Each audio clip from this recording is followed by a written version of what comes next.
For people unfamiliar with you, please tell us your name and what your background is and what you've been doing for the last 40 years or so. So my name is Dr. Vandana Shiva. I started my life's journey training in physics and did a Ph.D. on the foundations of quantum theory after doing a master's in particle physics from India. I was absolutely disillusioned with the idea that the world is a machine, and therefore the mechanical philosophy proved very inadequate for my intellectual satisfaction, and that's why I traveled the quantum way. And for the last 50 years, along with my training in physics, I also got engaged with the first ecology movement of our times. It was called Chipko, where women came out to hug trees in our region of the Himalaya, and I said I'm going to volunteer every summer, every winter. And that's where my training in ecology and activism started in the early 70s. For the last 31 years, I've been saving seeds. For the last 35 years, I've been looking at the craziness of an agriculture that looks like war and not like growing food. What impact has the change from small-scale organic farming to large-scale farming had on the world? Tragically, it has brought the world to a brink. The shift from small-scale agriculture based on diversity, based on care, based on organic systems, which is nothing more than true agriculture, which means care for the land, into an agriculture based on the deployment of war chemicals, deployment of war machinery. The tractors don't look like they're caring for the soil. They look like combine harvesters at war together, and they move like a military formation. The first thing they've done to bring us to the brink is create the greenhouse gases that are leading to climate change, the biggest being nitrogen oxide, which is 300 times more deadly for the climate than carbon dioxide. And everything in mechanical agriculture and industrial farming is based on fossil fuels, including the fertilizers themselves. And then when you imprison animals and separate the animals from the crops and the trees and the farmer, and turn livestock economies into prisons of torture, you get massive emissions of methane. You also created a system which is wasting 50% of the food grown through long distance, through uniformity, through best before dates. All of this makes for 50% food, precious food being thrown away. You've created a situation where 1 billion people are permanently hungry. It isn't that hunger and famine didn't happen before, but it was localized in space and localized in time. It is now structural and built into the industrial agriculture system, as I've written in my book, Making Peace with the Earth, that this is hunger by design. It's in the design of industrialization, of an activity that should be ecological, not industrial. It has led to an explosion of new diseases, the non-communicable chronic diseases. When I was growing up, there was one lady who had cancer, and she survived it till she was 90. Today, you turn around, every family has a cancer victim, and it's the young people who are dying of cancer, and 70-year-old parents are taking care of them. Or look at the autism epidemic. It was 1 in 260,000. It's 1 in 45. It's going to be 1 in 30. It's going to be 1 in 2. That is not what food was supposed to do to us. Rob us of our body and our mind, and rob us of our future. So if you look at all the indications, as we've just written a new report called The Future of Our Daily Bread, Regeneration or Collapse, the collapse is staring us in the face. The Intergovernmental Panel on Climate Change has said 12 years for changing. Otherwise, in 100 years, we've destroyed the conditions of life on Earth. The Intergovernmental Panel on Biodiversity, which is the other treaty from the Earth Summit, has said 10 years for change. Otherwise, we're going to have desertified, degraded land, oceans of refugees, and no wall will be high enough to keep desperate people out. And the the uprooting and displacement in terms of the human tragedy that's already causing. We've done work on how, whether it's the Syrian crisis or the crisis around Lake Chad and the emergence of Boko Haram, they're all related to how industrial agriculture destroyed the water, the land, the soil, uprooted people, created conflicts, and today we have wars without end. Do you think eating a plant-based diet is necessary for the health of the planet? I'm ecological enough to know that wherever there are plants, you should eat plants. And if there are no plants, like in Iceland, in Greenland, it would be totally unfair to say import tomatoes at very high cost. Different ecosystems create different diets.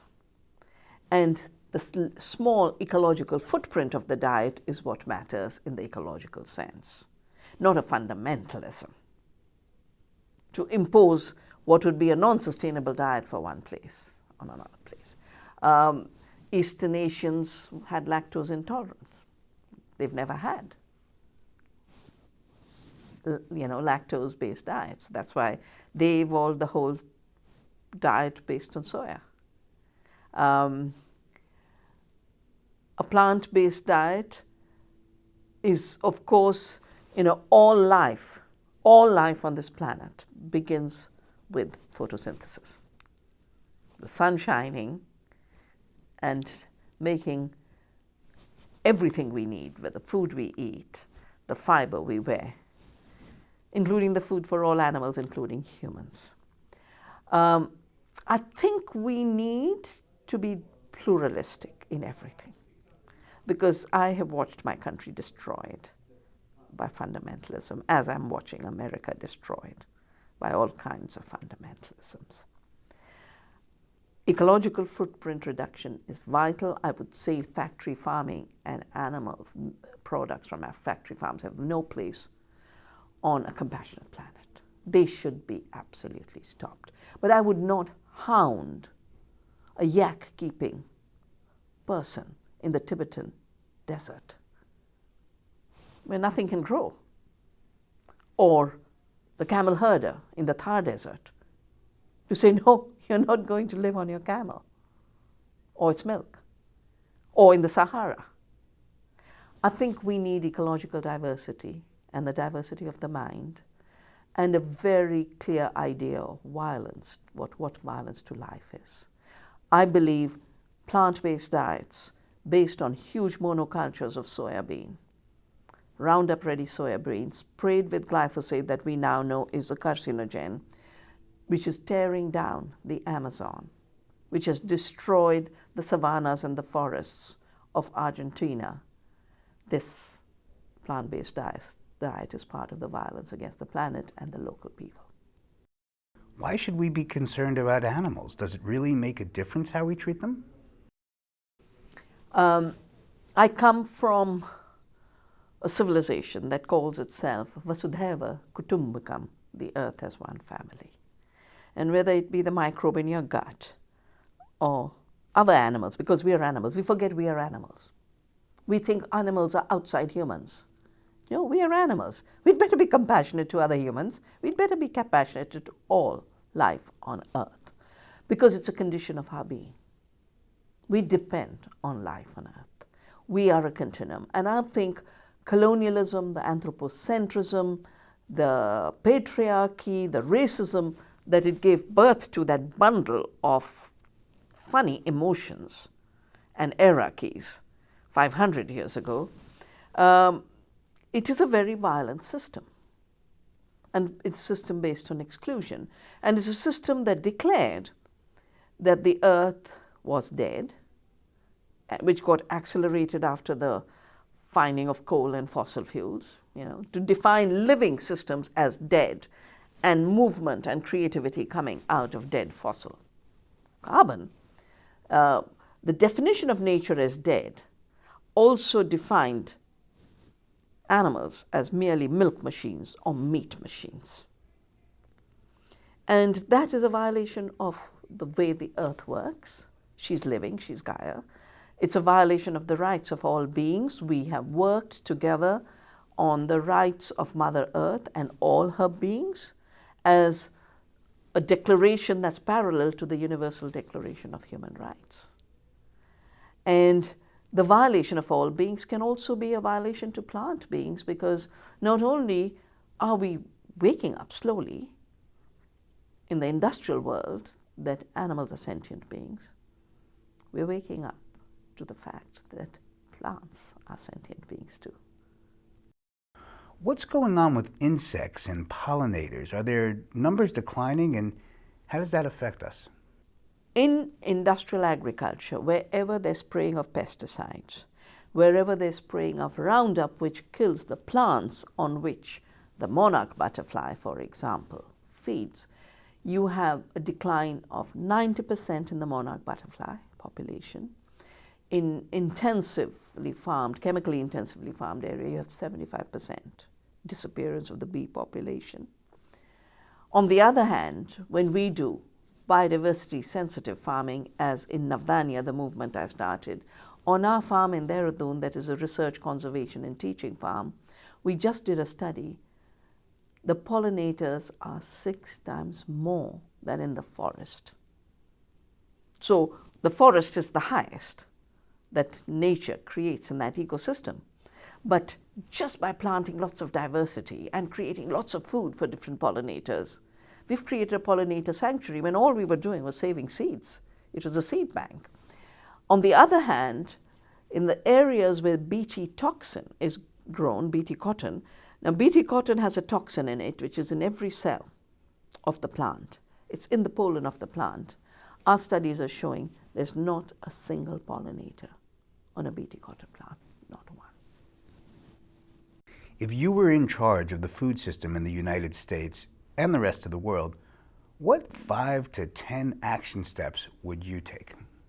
The first thing I do is stop subsidizing the poison makers and the killers of the planet and our health. I would actually put out a bill to say you owe this much to society for the harm you have done. After all, there's a principle called polluter should pay. Toxic polluters should pay for the damage they've done. The second is, to have all this managed, I'll have to make my regulatory agencies independent of the influence of these toxic giants. The third thing, America has emptied out its countryside, and this model is being forced on the rest of the world. I would stop using the State Department and the White House to destroy sustainable, non-violent small farm systems of the rest of the world that provide 80% of the food we eat and actually heal the earth while they're growing the food. I would stop using foreign policy as an arm to destroy the rest of the world. So protect small farmers where they are and rejuvenate small farms in America. Every time I give a talk in this country in universities, by the way, I will ask a question, how many of you would be farmers if you could? 80% of the hands go up. That's what young people want to do. They don't want to be on Wall Street. They don't want to be in Silicon Valley. The ones who are thinking about where is the planet going, and they can watch the precipice. They say, I want to be part of the regeneration. And I think we need very, very creative systems that allow the land that is today controlled and owned by investors and banks, because every farmer is in debt. The farmer driving the tractor, and tomorrow the tractor driving itself, is not a farm anymore in the sense that there's an owner called the farmer. It's the financial system that's taken over. And like Wall Street was bailed out with $13 trillion in 2008 collapse, in effect, the agriculture policies are bailing out the financial system every day. It is time to take the land back and put it in the hands of the young people who are dying to be part of the healing of the earth. And finally, we need to see food as health, not food as a commodity that destroys our health. And therefore, our farmers should be rewarded for growing good food. We should have farmers markets everywhere. We should not subsidize bad food that appears cheap and therefore the poor the only option. We should let the true prices speak. And in true prices, the local, organic, biodiverse, fresh will win as the first choice of the last person. Regarding seeds, what are the most important things a person can do to preserve heirloom seeds, stop GMOs, preserve our topsoil, stop the use of chemicals, and stop the overuse and misuse of water? Well, all of the problems that you have stated are linked to the seed. It's when chemical industry started to breed seed to have more chemical use that seeds started to need more water. And therefore water and agriculture became water intensive. My research has shown 10 times more use of water to grow the same amount of food under chemical conditions compared to organic. The second thing that happened was that monoculture seeds grown with chemicals also then invited mechanization of a large scale that started to destroy the soil. What can every ordinary person do for the seed? First, remember that anything you eat begins as seed. And therefore, if you're thoughtful about what you're eating, you need to be thoughtful about the seed. The measures and criteria of seed breeding have robbed our plants of their nutrition and filled them with toxics. And therefore, they've robbed our diets of nutrition and filled our bodies with toxics. So, we must start looking for food grown from what you call heirloom seeds, I call open pollinated seeds, I call seeds that are living seeds, not seeds that have been killed of their energy, either through technologies that put too much toxics like the GMOs, or even the attempt of Monsanto to make the Terminator seed, to make sterile seed. I mean, can you imagine seed that will give you sprouts? And if it won't give you sprouts, what kind of benefit to your body is it going to bring? So to make sure you eat food that's GMO free, free of chemicals, free of the deprivation of nutrients in the seed. And that means you must shift to heirloom seed. Now, as an eater, you need to eat food from heirloom seeds. But I think I invite everybody to say, adopt at least one seed and say, I'll take care of you. It could be a little basil in your windowsill. It could be a tulsi. It could be one tomato plant. Because with that commitment, you are not only committing yourself to the continuity of life, you're committing yourself to the abundance that that seed creates. One tiny tomato seeds will give you thousands. And you'll realize that this scaremongering of scarcity that the industrial system creates to make us dependent on buying junk food, that is a system we can create an alternative to, and the alternative begins in a little seed. What is in soil that's so important? In soil is life. All ancient cultures which did not have microscopes knew there's life in the soil. And that's why in Indian culture, we have an Atharva Ved, an ancient Ved that says, I will till you, Mother Earth, but I promise to not wound you in trying to get my food. And I'll never take more than is absolutely necessary for those who depend on me. And even more importantly, in an old Veda, 4,000 years ago, it said, in this handful of soil is your future. Take care of it, it will take care of you. Destroy it, it will destroy you. The history of every civilization that has been wiped out is a history of the destruction of soil. And the fact that India has continued for 10,000 years, farming in gentle ways, is because we took care of the soil long before we knew microscopically what's in it.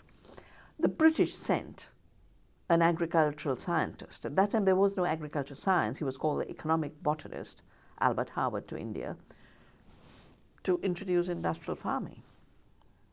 commodity farming. He arrived and he says in his book, The Agricultural Testament, I arrived and saw the soils were fertile. There were no pests in the field. I decided to make the Indian peasant my professor. The book he wrote, called The Agricultural Testament, is called the Bible of Modern Organic Farming.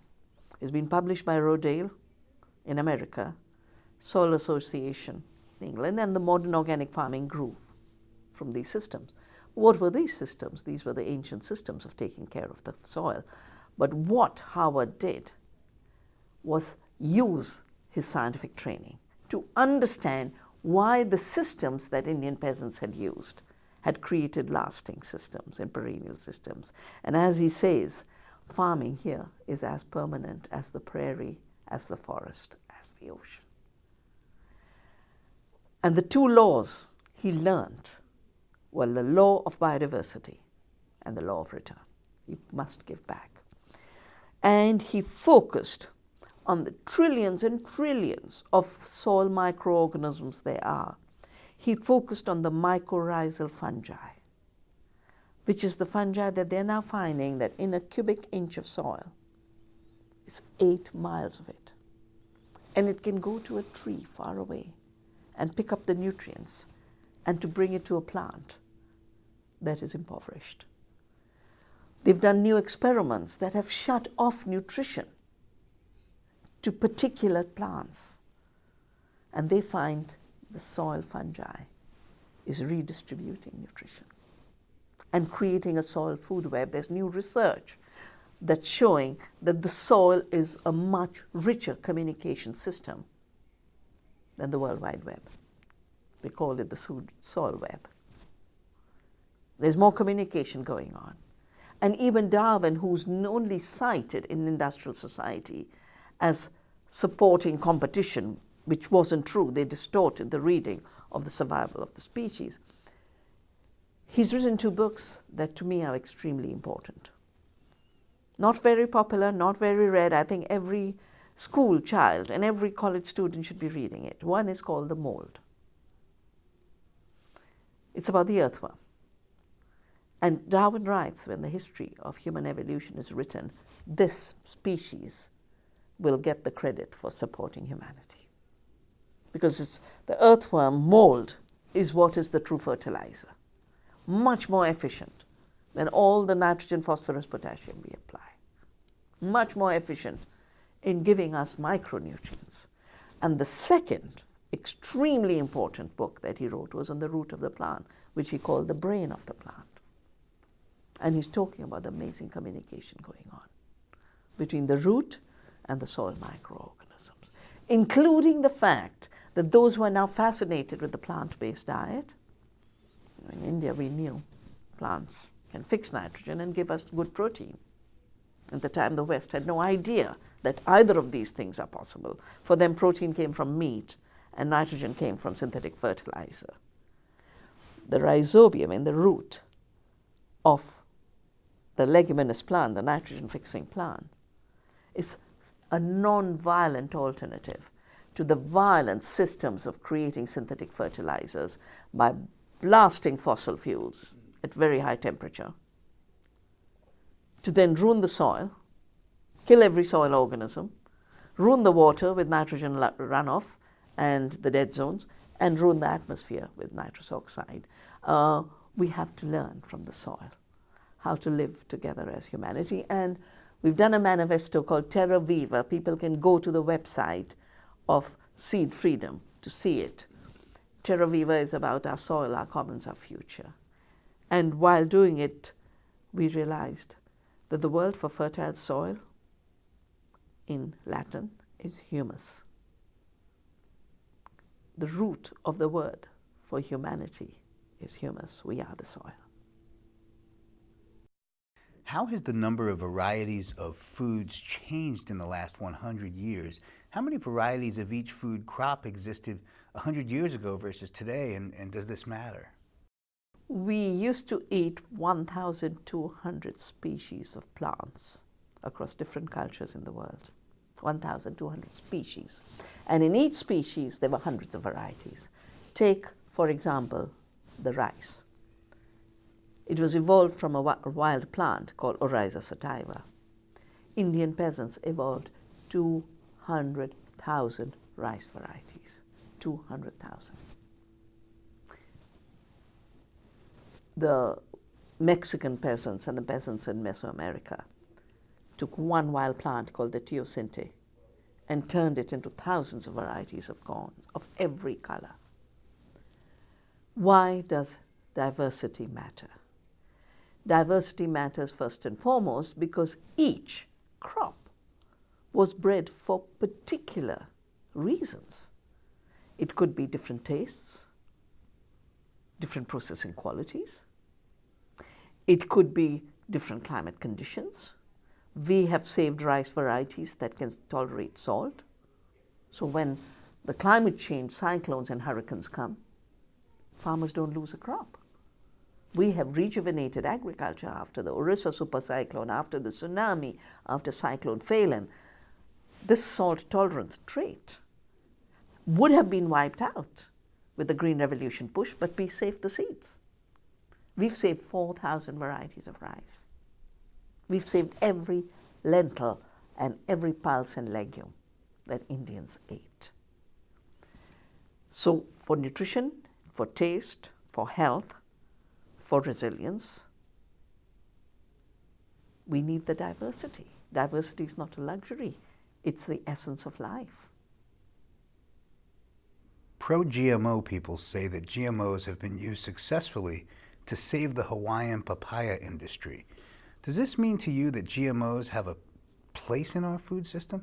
No, GMOs don't have a place in our food system just because it's an extremely crude technology of shooting with a gene gun, a trait, adding with it antibiotic resistance markers, adding viral promoters. When for every trait that has been added like this, there are much more sophisticated alternatives. The Hawaiian papaya is one example, but 99.9% GMOs are accounted for by herbicide-resistant crops, mainly Roundup-ready soy and corn, and by Bt toxin crops. Both of these were supposed to control pests and weeds. The Bt crops were supposed to control pests. The Roundup-ready herbicide-tolerant crops were supposed to control weeds. What do we have within less than a decade of their use? We have super pests. The bollworm is now attacking the Bt crop, which is supposed to be controlling it, and its trade name is called Boll Guard. It guards against the bollworm, but the bollworm has outwitted the technology. In the United States, half the farmlands are overtaken by weeds that can't be controlled by Roundup, and now they're spreading dicamba, which has ruined neighboring farmers. The drift is so high. There are many sophisticated ways to control weeds through ecological farming.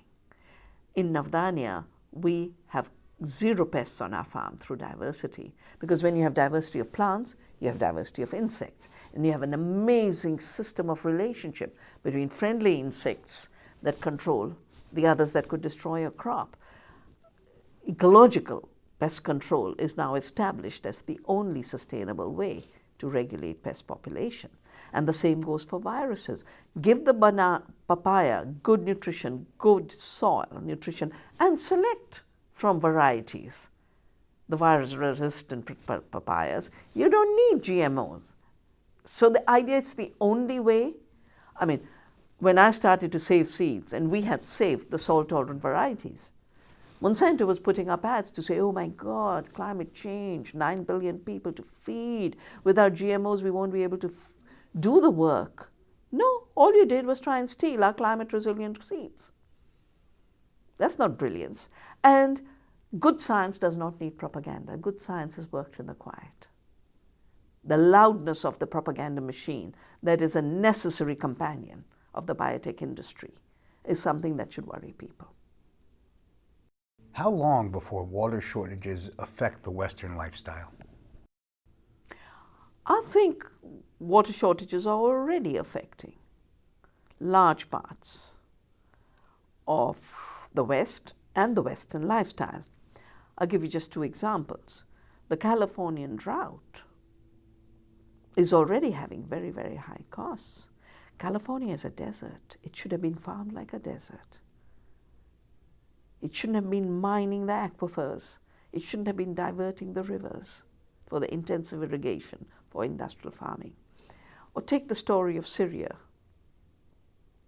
The Western lifestyle included the Western agriculture. Syria is part of the Fertile Crescent, which is where we started the farming of wheat and oats and barley. Today, the Fertile Crescent is a devastated area. And our studies show that the way the Green Revolution has ruined Punjab in India and created a water crisis, I can even show you a diagram if I can find it very quickly for you. Because of the 10 times higher use of water in industrial farming, the most fertile area of India, the land of the 5 rivers, Punjab means Panj is 5, Ab is the 5 waters. The most fertile, most water abundant part is a red zone because of chemical farming, because of industrial agriculture. But if you were to apply exactly this image to Syria, you'd find in 2009, the groundwater was finished. The rain was failing because of climate change and a severe drought. 1 million peasants were uprooted. 75% of the livestock was destroyed. The 1 million refugees moved to the cities. All they wanted was relief. The World Bank structural adjustment doesn't allow governments to help farmers. And within 2 years, war interests had found an opportunity. And today Syria is a land of an unending war. Who's fighting whom, nobody knows anymore. But I know half of Syria is a refugee living outside Syria. How many chemical companies are there compared to, say, 50 years ago, and does that matter? 50 years ago, there have been thousands and thousands of chemical companies and thousands of seed companies. Last year, they have merged into a cartel of 3. The smaller companies were bought up by the bigger giants who've now concentrated themselves. So Monsanto bought up all the seed companies of the world. Now it has merged with Bayer. Dow and DuPont bought up a lot of seed companies, including Pioneer Hybrid. They've merged. Syngenta, which was already a merger of Ciba, Sandoz, Astra, and Zeneca, has merged with ChemChina, the big Chinese chemical company. So we have a cartel of 3, came out of Hitler's Germany, controlling agrichemicals and making it, they fooled the world over a century to believe that without chemicals we can't grow food. In the 80s, they started to take control over the seed through genetic engineering and patenting and the trade treaties. And now they have merged and they want to control knowledge, data, science, media, what we eat. For me, the existence of these 3 giants, who are toxic giants, I call them the Poison Cartel, is that kind of unaccountable power is a death sentence for the planet and people. We know their contributions to the extinction of species is huge. Rachel Carson had woken us up to this in the 70s, and we're still sleepwalking. If we had listened to Silent Spring, we'd have banned these companies then. It's time to ban them now. 80% species have disappeared from the 70s onwards, when industrial agriculture has spread further. And all the toxic pollution and all the diseases. We know only 5% cancers have genetic roots. 95% come from toxics in the environment and in our food. It's true. whether it's the life of human beings or the life of the planet and other species. A cartel of 3 poison makers cannot coexist with life on Earth. We have to make a choice. I started working on agriculture issues. As I mentioned, was trained in physics, and agriculture was not my field of training. But it was 1984 and the disasters of Bhopal, where a pesticide plant, now owned by Dow, earlier by Union Carbide, leaked in the city of Bhopal and killed thousands. And the same year, Punjab, which is where I'd studied and done my MSc Honours in physics, had become a land of war. 30,000 were killed in Punjab. 30,000 were killed in Bhopal. And I was working for the United Nations University and wrote a book then called The Violence of the Green Revolution, which was the first kind of social ecological assessment in our part of the world of what chemical farming had done. Because it was a fresh look, I started to get invited. And disinvites would follow very fast, because the Poison Cartel could not deal with the truth of how much harm they had done. And it wasn't the case that they had turned India from a famine-stricken country into a country that had food. We had food. We had food now, we had food then. All they did was spread rice and wheat monocultures and destroyed our pulses, our oilseeds, our vegetables, our fruits, and destroyed the biodiversity. But it's really after 87 when I was at a meeting where they said so clearly that they were going to spread GMOs in order to take patents, and they were going to use the GATT, the General Agreement on Trade and Tariffs, which became the WTO, to impose laws that would make it illegal for farmers to have their own seeds. That's when I decided to save seeds, but that's when I started to watch these companies. So I filed cases when they came illegally to India, and I had direct threats. I had direct life threats. I continued to do my work because I'm guided by my conscience. I'm guided by seeking truth. And then they tried to silence me totally. I mean, I had the massive propaganda machinery work. That's why I know there's a propaganda machinery at work, because they've targeted me and I know where it comes from. And I just continued to do the work for truth, because fear is something that's cultivated. And I'm fortunate that I've had a family. I've had a Gandhian tradition that cultivates fearlessness. If the Poison Cartel had their way, I wouldn't be here just now. I wouldn't be speaking.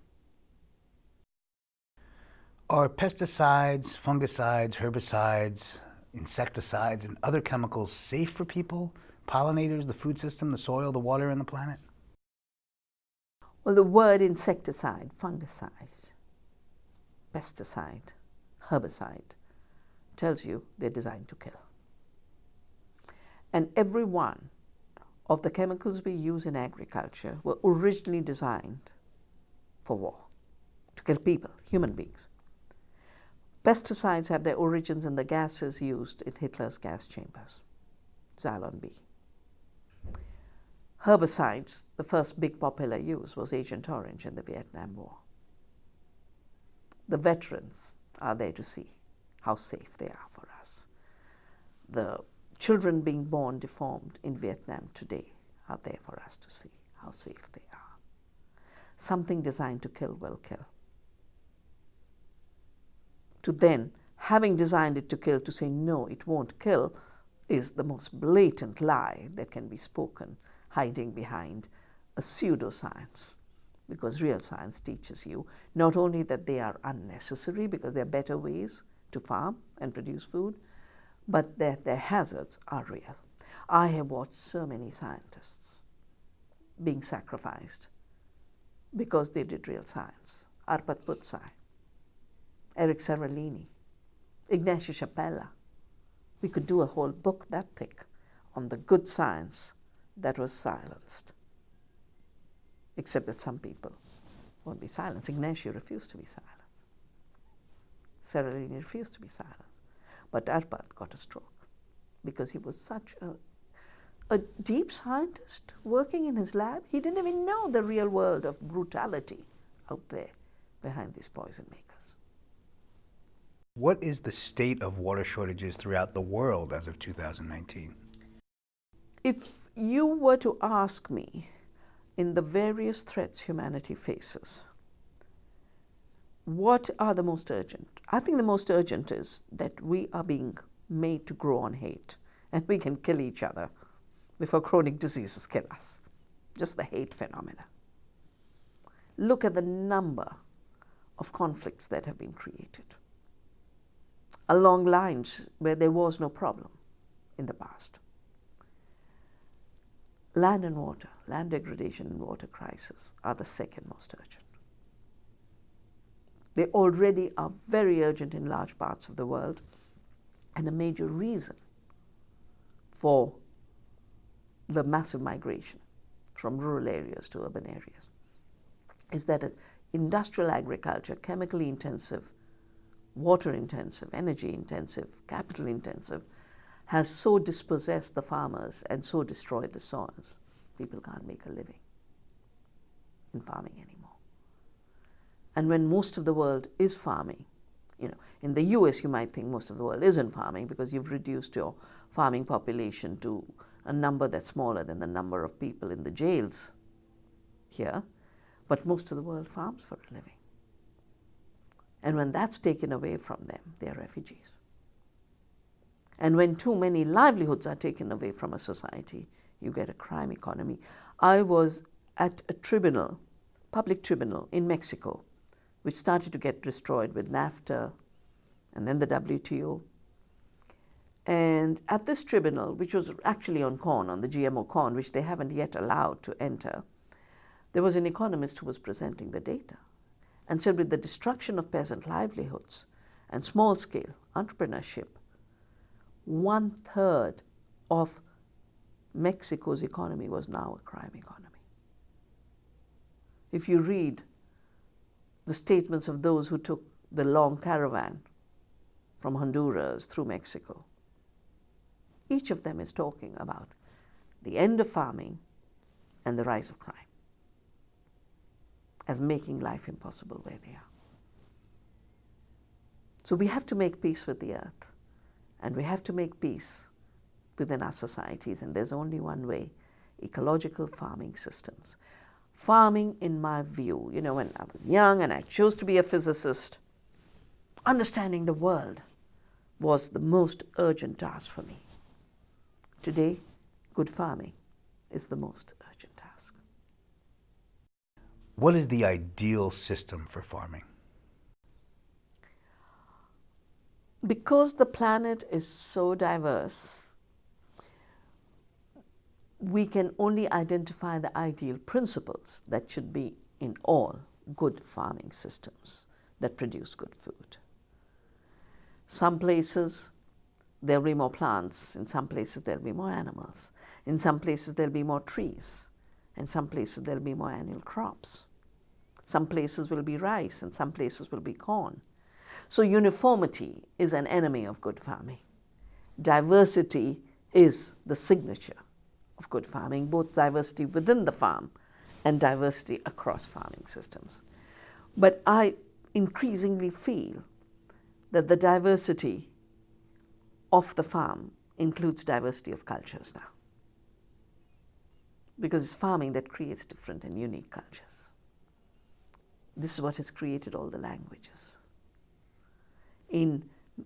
Among the Eskimos, the numbers of words they have for the snowflakes, that they can distinguish each. In the Rajasthan desert in India, they have 100 ways of describing a raindrop because the raindrop is so scarce. That diversity, which makes for culture, which makes for knowledge, which are minds, is particularly in this period of the hype on digital agriculture and the hype on artificial intelligence and robotics. It's extremely important to remember there's so many kinds of intelligences. There's diversity of intelligences. There's diversity of intelligence in the plant, in the animal, in the soil, in our gut, in every cell of our bodies. We can't allow ourselves to forget that, because that's going to be the guide for rescuing ourselves from this destructive system. The second is related to the fact that colonialism was based on violence, and the fossil fuel system of the economy, including agriculture, was based on extraction. Here was fossil carbon nature had put underground, and over 600 million years turned into gas and oil. And we learned how to pull out 20 million each year and burn it up. And that's the root of the climate crisis. But this became a model for how to make economies and how to do agriculture. The extractive system, just take. The ideal farming systems has to be based on giving. Giving back to the soil, giving back to the farmer a fair price, giving back to society. And that is how we'll get rid of the agrarian crisis. We'll get rid of the low prices farmers are getting. We'll get rid of the desertification of the soil, and we're going to get rid of the chronic disease epidemic, because it's in giving we receive. Please explain what it means when you say that Monsanto has bought the biggest climate data corporation and soil data corporation. Well, Monsanto has bought up the world's biggest climate data corporation and the soil data corporation called Solum. And this is about 3-4 years ago, because Monsanto is recognizing that climate change is a big issue. They're not taking responsibility for being big contributors to it, but they want to make future profits out of it. So when the climate data is controlled by the same corporations that are pushing chemical farming, and the soil data is controlled by them, and the insurance is controlled by them, they're looking at $3 to $4 trillion of future profits. The big data language that's being increasingly used is nothing but taking the soil climate data, which actually is a public good. The soil data, which should be a public good. In fact, every farmer should know their soil. Right now, Monsanto works with John Deere, and it puts spyware into the tractor. And as the tractor goes over the soil, it picks up this much nitrogen, this much phosphorus, this much potassium, this much water, sends that data to Monsanto. Monsanto then sells it back to the farmer as the new data commodity. That's where the control over climate data, control over soil data is coming in the new big data economy that Monsanto calls digital agriculture, and says it'll be farming without farmers. Is carbon data trading a good solution? I don't think any solution based on trade can find a way out of the crisis which comes from our separation from the earth. I think there's only one solution to healing the carbon cycle. The carbon cycle, the earth has enough capacity to reabsorb all the carbon dioxide she emits. We exhale carbon dioxide, the trees use it to give us oxygen. Those systems are miraculous, and they have worked for billions of years. The broken carbon cycle is linked to mining for fossil fuels and burning up fossil fuels, so that what you're putting in the atmosphere is way beyond the planet's capacity to reabsorb. But while you're doing that, you're also destabilizing the planet herself. So not only are you growing soybeans in the Amazon, to do that you must cut the Amazon. The Amazon is the lung of the planet. The capacity to absorb goes down. So you're emitting more, absorbing less. That's the disaster in which we are. There's only one way we can get out of this. Emit less, absorb more by planting more trees, doing more biodiverse intensive agriculture, putting more carbon through the plants back into the soil. That's the kind of agriculture we practice. And organic content on our farm has gone up 100% in 20 years. The organic matter is built up. This is carbon dioxide pulled out of the atmosphere, made making soils fertile. We need to pull carbon out of the atmosphere where it does not belong, excess amounts doesn't belong, and put it into the soil where it does belong. This system of the law of return, of the cyclical economy, can only be done through ecological farming. Trade cannot short-circuit it.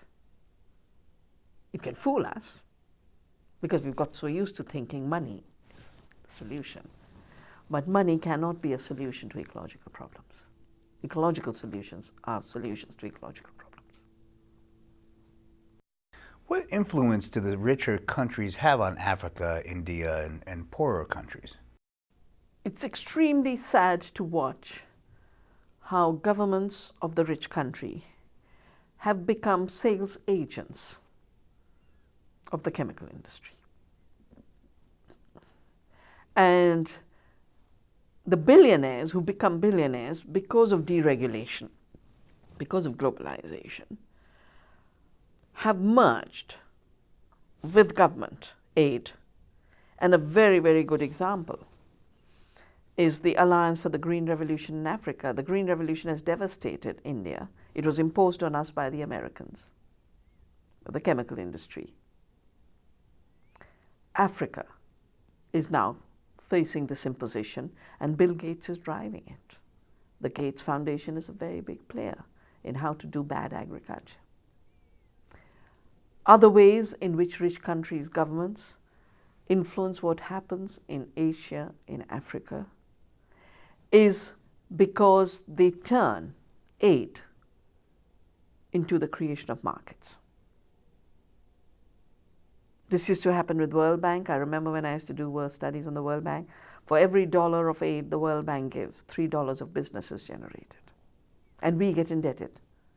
And each time we get more deeply indebted, we have to privatize more of our health system, our energy system, our transport systems. Our agriculture is more corporatized. We have more hunger, we have more disease, we have more poverty. And of course, it's so easy to cook up figures that it's very, very easy to say less people are hungry while more people are hungry, to say less people are poor while more people are poor. You alienate people from their land and make them dependent on buying everything. And you say, oh, they're buying more, therefore they're richer. No, they're buying more because they couldn't produce anything for themselves. So the numbers game, whether it's the GDP, the gross domestic product, or it is the measurement of malnutrition, all of these are so manipulated in order to make systems that make the crisis deeper look like solutions. And right now there's a total continuum between the billionaires, their so-called philanthropy, the governments, and the Poison Cartel. It's one big lump of destruction of democracy. Do you believe it's because the philanthropists are simply brainwashed by the Poison Cartel, or do you think they're in on it? I think people like Bill Gates are very much in on it because everything he gives to, in fact, my new book, Oneness versus the 1%, is very detailed research on how every place he gives money is a future investment. He gives with one hand in the name of philanthropy, and with the other hand, he's creating a market. And I'll give you a very simple example.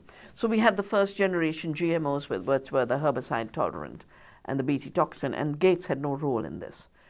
But there's an attempt to create a new generation of GMOs based on gene editing and gene drives. And Bill Gates has a very big hand in it.